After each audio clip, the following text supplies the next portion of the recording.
24 de agosto, dia do orixá mensageiro. Exu, o mensageiro dos orixás. Exu é a figura mais controvertida dos cultos afro-brasileiros. É também a mais conhecida. Há, antes de mais nada, a discussão se Exu é um orixá ou apenas uma entidade diferente, que ficaria entre a classificação de orixá, o ser humano. Sem dúvida, ele trafega tanto pelo mundo material, Aie, onde habitam seres humanos e todas as figuras vivas que conhecemos como a religião do sobrenatural Orum, onde trafega os orixás, entidades afins e as almas dos mortos, os eguns. Esse orixá ou entidade não deve ser confundido com eguns, apesar de transitar na mesma linha das almas, uma das 3 linhas independentes, sendo seu dia segunda-feira, ficando sob o seu controle o comando das quimbandas, espíritos atrasadíssimos na evolução. Exu é a figura do status entre os orixás, que apesar de ser subordinado ao poder deles, constitui uma figura tão poderosa que frequentemente desafia sim as próprias divindades. Sua função, sua condição de figura é limite entre o astral e a matéria. Se revela em suas cores o negro e o vermelho, sendo esta a última vibração e a menor vibração do espectro do olho humano. Abaixo de tudo é negro, a ausência de luz. Seus aspectos contraditórios também podem ser analisados sobre outro ponto de vista. O negro significa que quase todas as teologias desconhecido, e o vermelho é a cor mais quente, a forte, a iluminação, em oposição à escuridão do negro. Até suas cores, Exu é o símbolo de grandes contradições do amplo terreno. Os Exus são considerados entidades poderosas, mas nem sempre conscientes dessa força, desconhecendo seus limites, suas consequências ao envolver os seres humanos vivos. Além de utilizar-se de suas vibrações, um iniciado precisa tomar cuidado para não permitir que Exu mesmo, com o propósito de ajudá-lo, provoque um descontrole energético e possa ser prejudicial ao ser humano. Sua função é mítica, é de mensageiro, é que leva os pedidos e oferendas dos homens aos orixás, já que o único contato direto entre essas diferentes categorias só acontece no momento da incorporação, quando o corpo do ser humano é tomado pela energia, pela consciência do seu orixá pessoal, quando a consciência de quem carrega o orixá desaparece. O Exu quem traduz as linguagens humanas para as divindades, por isso é imprescindível para a realização de qualquer ritual, porque é o único que efetivamente assegura uma dimensão, Aie ou Orum, o que está acontecendo na outra, abrindo os caminhos para os orixás, se aproximando dos locais onde são cultuados. O poder de se comunicar, de se ligar, confere a ele também o oposto, a possibilidade de desligar e comprometer qualquer comunicação. Se possibilita na construção também, permite a destruição. Este poder foi trazido mitologicamente ao fato que Exu habitava as encruzilhadas, passagens de diferentes vazios de cruzamento. Entre os caminhos e rotas, o ser do Senhor das porteiras, portas, entradas e saídas. Isso não entra em contradição com o fato de Ogum, o orixá da guerra, ser considerado o Senhor dos caminhos, além da grande afinidade entre as duas figuras místicas, que são irmãos de acordo com as lendas. Ogum é responsável pelo desbravamento, pelo desmatar e criar novos caminhos pela expansão do reino, enquanto Exu é o Senhor da força que percorre esses caminhos. Como estão essa imagem de menino brincalhão, mesmo que imprudente, se conduna com a imagem popular que assobia, Exu, o diabo, ixi. Mesmo em cultos de Umbanda, alguns Exu é frequentemente considerado um representante do mal, das forças perigosas, e são totalmente recomendáveis.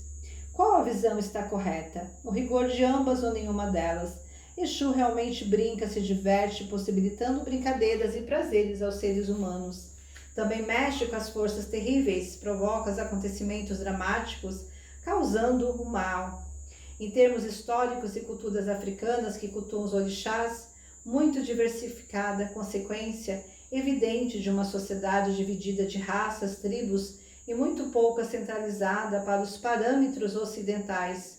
São muito mais antigas do que as conhecemos.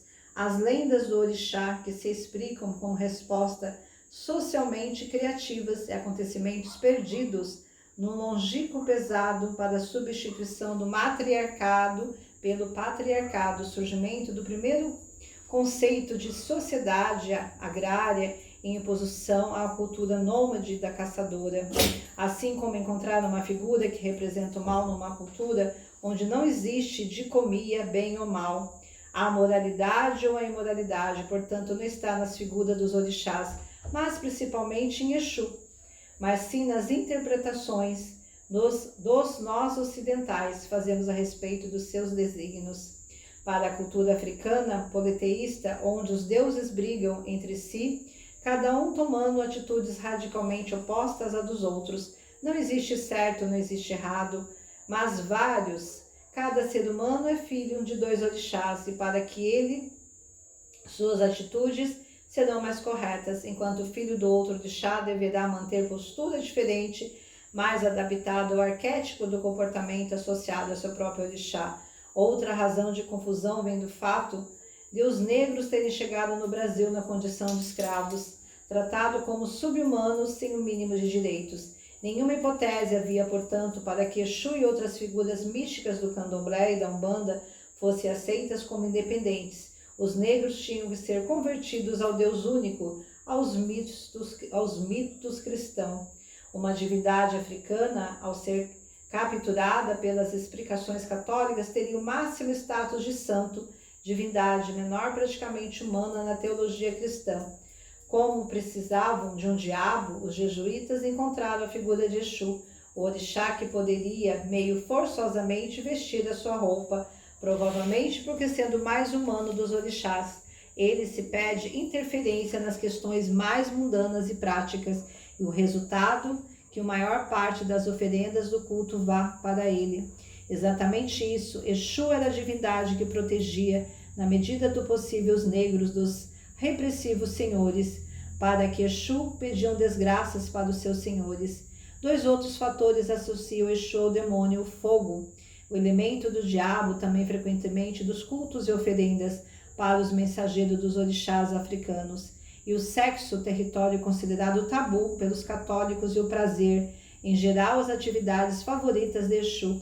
A sexualidade desenfreada costuma ser atribuída à influência de Exu, que significa paixão pelo gozo, sendo frequentemente representado em estátuas com figuras humanas sorridentes e debochadas.